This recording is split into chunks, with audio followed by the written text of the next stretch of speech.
Welcome to State of the State. I'm Darlene and I'm in conversation with Karen Dalton. Karen Dalton is the founder and executive vice president of Dare to Dream Ranch. Karen is back with us to share the growth of the ranch, the growth of her organization, and the numerous activities and programs that the ranch offers, not just to active military personnel and veterans, but also their immediate family members. Welcome, Karen. Thank you for having me on. I appreciate it. Thank you. Let's start with, how you got there. Horses, cows, goats, chickens, bunnies, dogs. What inspired you to create Dare to Dream? Well, I was going to school to become a certified health coach through the Institute for Integrative Nutrition, and as I was going through the program, it's a whole year course, I learned about doctors that were changing the way that they practice medicine towards the health insurance companies were changing the way that they were going from fee-for-service towards quality measures, holding doctors responsible for our health choices, right? So there were doctors on there that were going to functional medicine, getting to the root cause of illnesses. And as I was going through this program, I didn't want to just be another health coach and have just a traditional job working for somebody. I wanted to do something impactful like that. So I journaled about my journey. My dad was a Marine that struggled with anger management issues. I grew up with that, and then I married somebody with anger management issues. And I was diagnosed with fibromyalgia, and through nutrition and exercise and time in nature and gardening and horses, I got better. So the goal is to break the cycle. Very good. Tell me about the programs. What was the very first program that you had at Dare to Dream? That would be equine facilitated coaching. Okay. So I am a health and life coach. I utilize horses to coach people into a better way of living with whatever relationship challenges that they might be having, whether it's personal or work, or overcoming post-traumatic stress, anxiety, depression. We utilize the horses, and also gardening. I grew up, I love gardening. I've always loved flower gardens and vegetable gardens, and the healthy cooking, trying to teach people that you can plant this little seed and then you have these healthy vegetables, and it really does improve your life, whether it's, feeling less tired, having more energy, feeling better in your own skin, your skin looking better. A lot of that plant-based diet can really improve all of that. Okay. How does the equine assisted coaching differ from you just sitting down with a client? Because people feel differently when they're around animals. So whether it's horses or goats or dogs, people they let their guard down when they're working with the horse. So they may be just grooming that horse, talking about their day, and not sitting across a table and having to look another human in the face and talk about their feelings. They just get to experience what's going on with them and not necessarily have to talk about what's going on with them. So with horses, they are a hypervigilant fight or flight animal. So when somebody has PTSD, anxiety, depression, they may be hypervigilant in fight or flight. When a human moves an arm, the horse may react. So you could use words such as, when your arm moves, the feet of the horse move. What do you think that's about? And a lot of times they'll go, oh, they don't like me. And that allows conversation. Is there something in your life that resembles that? What makes you think that they don't like you? Or a horse may be stomping their feet and they back off. And what is that about? It allows an opportunity to talk with that human, to go, what do you think that's about? Oh, well, somebody in their life, could be a parent, could be a significant other, stomped their foot when they got mad. So is the horse mad? What did I do wrong? Why? But then when you examine the scenario, it could just be that there's flies on the horse's feet and they're stomping to get the flies off. So not every time that a human reacts or that a horse reacts is it about you. So it just opens up conversations for people. And then if somebody wants to build a relationship with this horse, and they keep doing the same thing and they're not getting the result that they want, it allows opportunity to go, you did this, the horse did this. You did this, the horse did this. If you keep doing the same thing over and over again and you expect a different result, what is that?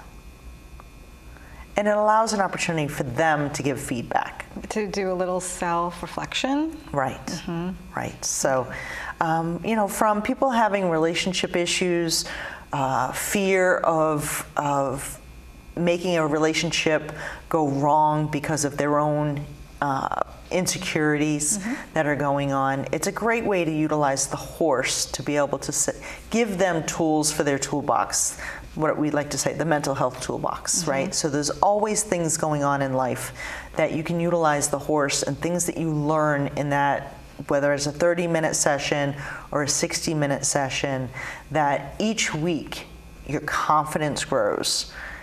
You learn new skills, and hopefully you can take those back into your personal and work environments and have better relationships with those individuals. Okay. What came next? Gardening. So we had the horses, we had the gardens, and then we added fly fishing. One of my board members, her dad served in the Army, and they always did outdoor adventure things and activities, and she wanted to add fly fishing. So I've actually been able to meet Vietnam veterans that said if it wasn't for fly fishing, they wouldn't be here. How so? Because they had the mindfulness of tying flies. You have to focus on what you're doing. And then the time in nature, the solitude of just being out there with nature and casting the rod and catching the fish, the excitement of catching the fish. But it is, time in nature is just so healing and soothing. And so for him, he's actually one of the instructors for our fly fishing program.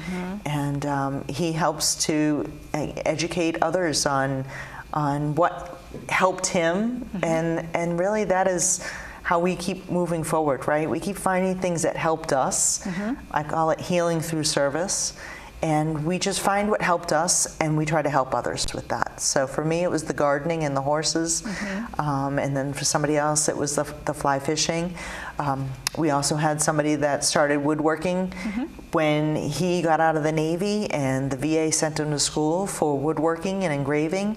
He wanted to teach that. And then he ended up talking about wanting to leave one of his jobs, and I started giving him tools to, like, courses that were coming up on starting your own business and having a business plan and talking to attorneys and accountants and things like that. And he got so busy, he's off doing his own thing. And now I have somebody else doing our woodworking program, whose father was an Army veteran, and he taught her mechanics and woodworking, and now she has her own woodworking business, and she's teaching others how to make their own pen out of a piece of wood, or how to make flags out of raw scrapped wood. It's really repurposing things and taking raw materials and turning it into something beautiful. Okay, and then you have beekeeping? And we have beekeeping, yes. The Rhode Island Beekeepers Association reached out to us. And that's fantastic. And yes, and beekeeping for veterans was something that Rhode Island College had done a few years ago, and I brought a few veterans out with me, and we learned about that. And then the Rhode Island Beekeepers Association, they donated a couple of hives and all the tools, and sent a few veterans to school and learned how to do beekeeping and what to look for.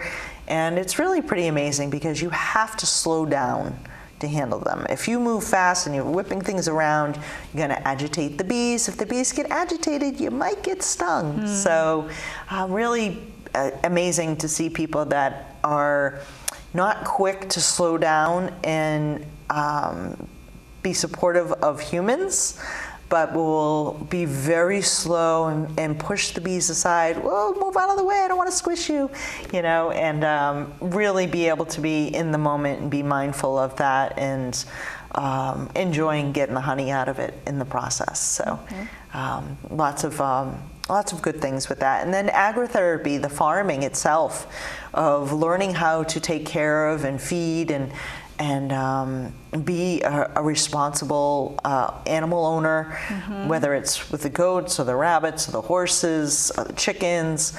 It's the farming. In farming, there's mission, purpose, structure, and camaraderie. In the military, there's mission, purpose, structure, and camaraderie. And you know, if it doesn't matter if it's raining out, sleeting out, snowing out, it's 105 degrees, it's 20 degrees below zero, you have to get up and take care of them, because if you don't, then somebody could get sick and die. So every single day you have to get up, and it forces you to do something even if you didn't want to. So, what was it that you saw or inspired you to introduce family members? I am a family member. Okay. I am a family member. My father served in the Marines. Like most of the clients that I work with, not all of them, but most of them, he had ACEs, adverse childhood experiences. So he went into the military to get away from... I'm going to pause you too, so we can just name off for the audience adverse childhood experiences. It's a scale that we use in mental health, and maybe a medical professional would use that too, but to just look at history of the client and see what might be happening or what may have contributed to the symptoms that the client is having. So you talked about getting underneath the symptoms, right? So someone should come from a family where there's addiction, alcoholism, where there is death, right? Physical abuse, emotional abuse, sexual abuse, absolutely, all of it. Neglect. Poverty, absolutely. So you're noticing that in family members, or you're no. So in general, so I am a family member. Yep. So my father went into the military to get away from abuse. So he went into the Marines. My mom made him promise they wouldn't fight the way his parents did. So he held it in and he took it out on us kids. So because of his experiences, I was affected. My siblings were affected by that. And you see that, right? Because people repeat behaviors. And my goal is to break that cycle. So if the active duty service member or the veteran, there's nothing wrong with me, they don't want to seek treatment, then we can support the family. Or it could be something like we just held 2 5-day military kids camps this summer, and bringing joy to your child brings you joy. You have this opportunity because you served.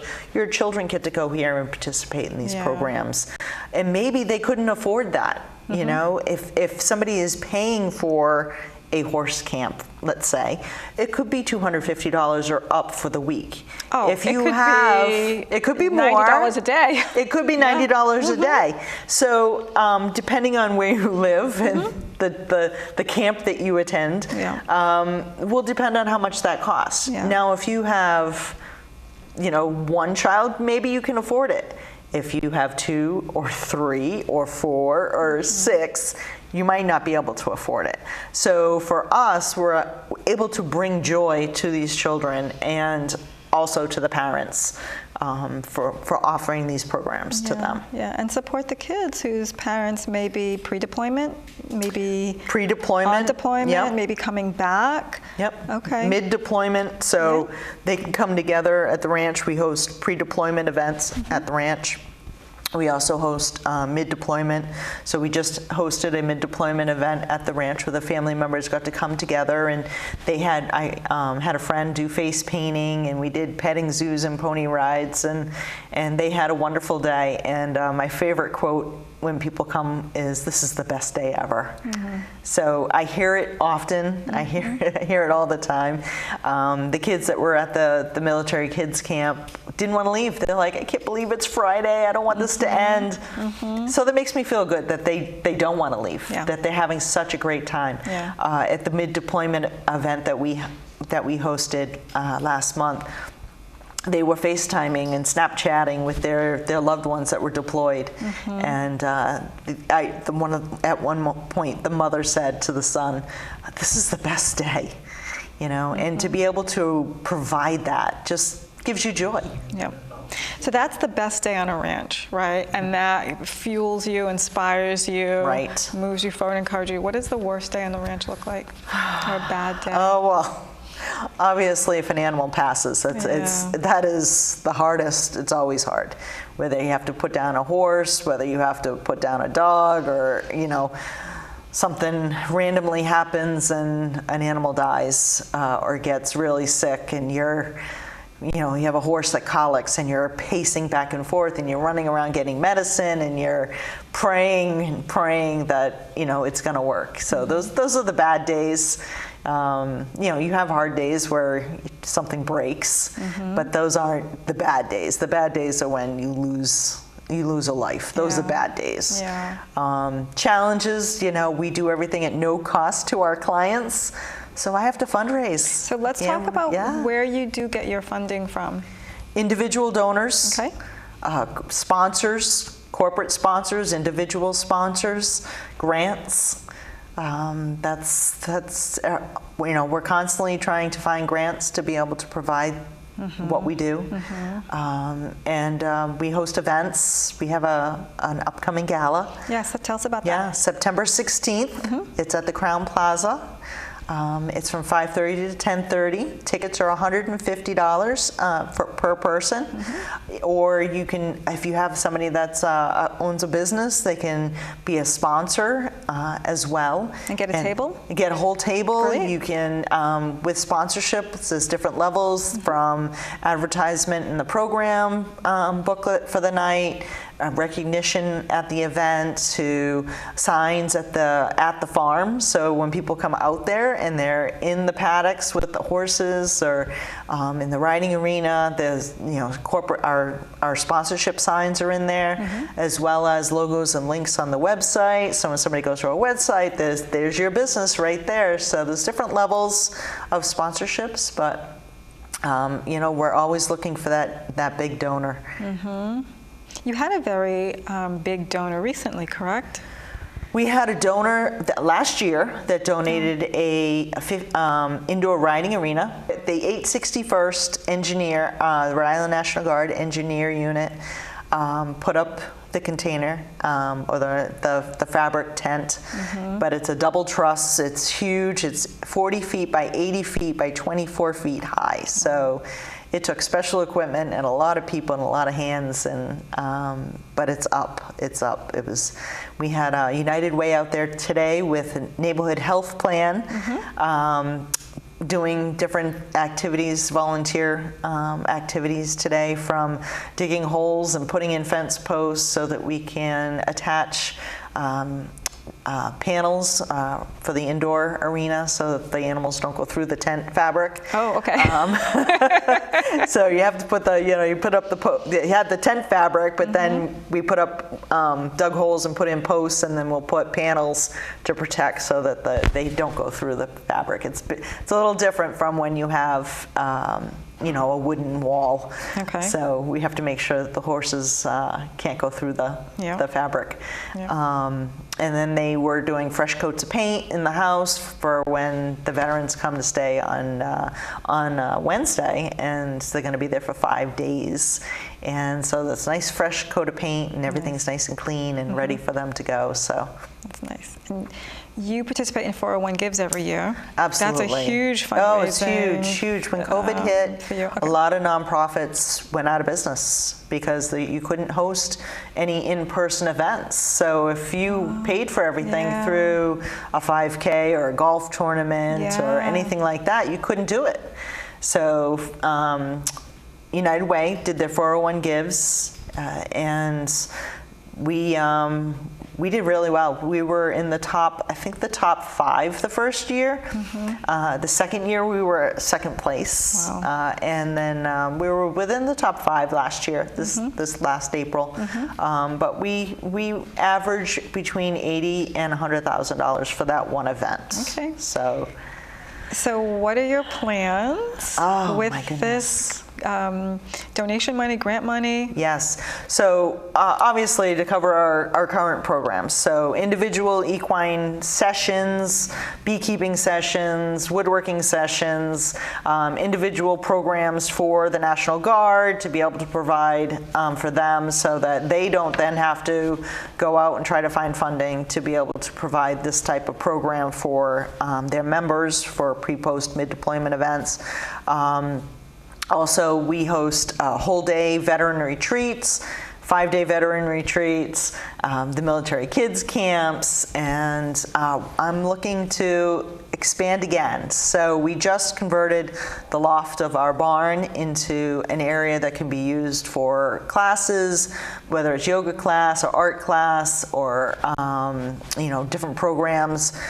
For that, and then therapists can actually see clients right there on site now in that space, and then go right down into the arena that's now covered and be able to work with the horses. So, but we're looking to take it to the next level and create a military family farming education center. Oh. So for instance, Providence College just received a $10 million gift for a nursing center, state-of-the-art nursing center, and the person that donated the money, the center is now going to be named after them. Similar to the URI's Ryan Center, right? Tom Ryan donated so much money, the Ryan Center was named after him. So we're looking for that big donor. We're looking for that big gift, whether it's $5 million, $10 million. We are looking for the $10 million for what I want to do. So we want to turn a very large piece of property, purchase it, and turn it into the military family farming education center. We want to be able to provide tiny homes on the property for them to be able to live in and learn organic, sustainable farming. Okay. I've already spoken with NRCS, and they are so on board with this, and veteran farmers and Veteran Farmer Coalition, that there's so many different opportunities out there for veterans to learn farming. We want to help take it to the next level. Okay, we are getting close to 5 minutes left, so what is it that you want to talk about that we have not touched on yet? Oh, there's just so many opportunities from the pictures that I sent of the veteran working with horses, and to the kids and enjoying the animals, and all the different things that we have to offer. And whether it's attend an event, make a donation, or volunteer your time, because we are all volunteers there. So to make this happen and to be able to have this as a beautiful facility for people to come to. We are a half-mile in from Route 6. It's a main street. It's just a dirt road, and we have flags lined along the road. And people are just like, oh, it's just so peaceful when you come out here. It's surrounded by woods. You're in the middle of nowhere. So if you want to come out and volunteer, we are 7 days a week. The animals need to be fed and cleaned up after and taken care of, and gardens need to be weeded and watered, and lawns mowed and all that good stuff. So there's always something to do. Yeah, and what volunteer opportunities do you have for someone who might not be able, or to work on the farm, to work at the ranch, or may have other skills that they have to offer you? There's always the opportunity to help us solicit for sponsors. Okay. So if you can't physically be there, if you can pick up a phone and make a phone call and talk to businesses and help us find those sponsors. Help us to be able to reach somebody else that might be able to help us move forward in our mission. Okay. What else before we have to sign off? Oh, I just appreciate your time. I appreciate everything. You came out and you did a yoga class for our kids, for our kids camp, and they were so excited and really enjoyed that. And I know teaching kids how to be able to meditate and be in the moment is not something where everybody is so used to instant gratification with the phones these days. Technology has really gotten the kids away from being able to self-soothe, and I think yoga is a big part of that. So I'm really excited to be able to offer that more. And if you have a program, if your listeners have a program out there that they think would be beneficial for our clients, whether it's service members, veterans, or their immediate family members, please reach out. My phone number is 401-919-2059. You can go to our website, which is www.daretodreamranch.org. Okay. And all the information is on there. You can send us a request for a tour if you want to volunteer or if you want to help us to be able to raise more money. And if you know somebody that you think would be a good donor or a good sponsor for us, then definitely reach out. And if you know somebody that you think could benefit from the programs, I ask people to please not go, hey, you could use this. I was just going to say that. Don't do it. Don't do it. It's always, I just learned about this nonprofit. Come check them out. You might know someone that could benefit. And then it's up to them to come look at it, and it's up to them to decide, is it right for them? We want to help people reach their goals, not what we want for them. It's what their goals are. So we want to meet them where they are. And we are strictly a military facility. I mean, besides the volunteers, we have civilian volunteers, but usually there's some types of connection. Somebody's, father or brother or somebody served that they want to give back. So, but the clients are all military families, so that everybody knows what others have been through in general. Shared experience, yeah. Right, yeah. shared experiences. And so when a family member does come to you and say, I'd like to get my husband or my wife help, what you can say is, why don't you come out to the ranch? Because you're going out, or if they just came, they would be able to go out solo or with children, so that they can maybe look at themselves, their part, maybe have some healing for themselves. Sure. And sometimes people don't want to be considered a client, so they just come out and they volunteer, and we take it from there. Okay. 3 minutes. You're on social media too, right? So yes, Facebook and Instagram. Okay. I am on Twitter, but I'm not very active with Twitter. So I would say the Instagram, Dare, the number 2, Dream Ranch, RI, and then Dare to Dream Ranch on Facebook. Okay. And so you'll have your events posted there. So next, it's September 16th. September 16th. 5:30 to 10:30, Crown Plaza Hotel in Warwick. And then after that, you have your next one lined up? That would be the virtual fundraiser. Would be April 1st, which would be the 401. The 401. Gives. Okay. So we have the gala, and then we have the 401 gives. We do have a physician's assistant that reached out to me. He's going to be hosting a golf tournament in October that will benefit us. So that's another opportunity if somebody likes to golf. Okay, and you might have your second annual fun shoot. Yes, maybe if you want to do that again. Okay. Yeah. Okay. Lots of opportunities. Yep. And if somebody wants to do a fundraiser like the physician assistant, they can just contact you put something together and share the donations with you and have you involved in some way. How many activities a month do you have going on? Do you think every month is different, because we do try to do individual stuff. I do a lot behind the scenes. For instance, if somebody comes to me and says they're having difficulty with food, I'll be trying to work with them, getting them resources for food, as well as the individual programs at the ranch. So there's a lot going on, and every month is different. So, but at least a program a month. Yeah. At least a program a month. Yes. Okay. So thank you for watching. Thanks again, Karen, for coming back and sharing the growth and expansion at the ranch, the programs that you have to offer. I'm Darlene DeRezzo. You can find us on social media. We also have a brand new Instagram account that is State of the State RI. Thanks for watching.